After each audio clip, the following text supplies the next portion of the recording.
So heto na mga kaballers, ano kayang mayroon kay Jaylen Brown at pinag-aagawa ng mga team sa NBA? At ang balita patungkol kay Jordan Clarkson sa Golden State Warriors. Tara na't pag-usapan natin yan dito sa Basketball Hot Shots.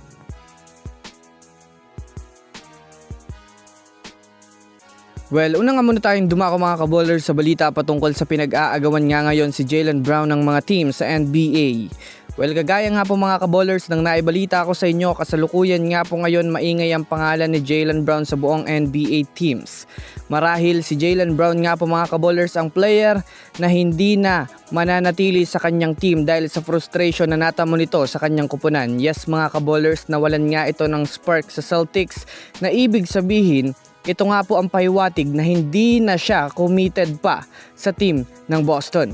Kung susumadahin nyo natin mga kaballers, dahil nga sa pagiging finals MVP ni Jaylen Brown, marami ang mga teams ang gusto siyang makuha. Kilala naman nga natin si Jaylen Brown bilang isang magaling na small forward, scorer, hustle player at higit sa lahat, isa nga itong magaling na defender.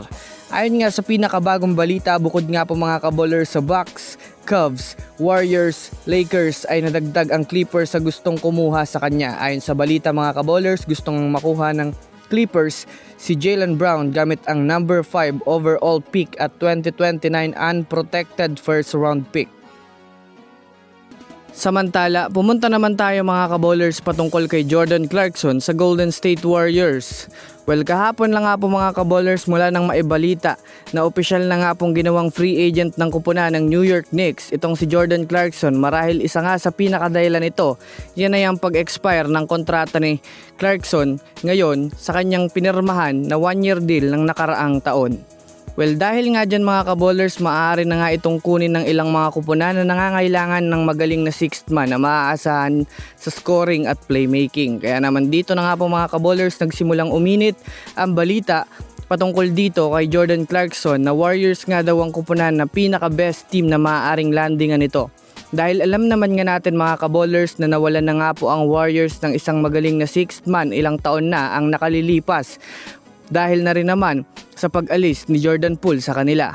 Well, dahil nga po sa nagawa na ngang makuha ni Clarkson ang kanyang kampyonato, maaaring magamit niya na nga ang kanyang experience sa kanyang team na masasalihan at base sa mga NBA analyst, mas mabubuti nga kay Clarkson na mapunta ito sa GSW dahil alam naman nga natin na magaling ang GSW mag-train ng player na kayang palabasin ang full potential sa laro.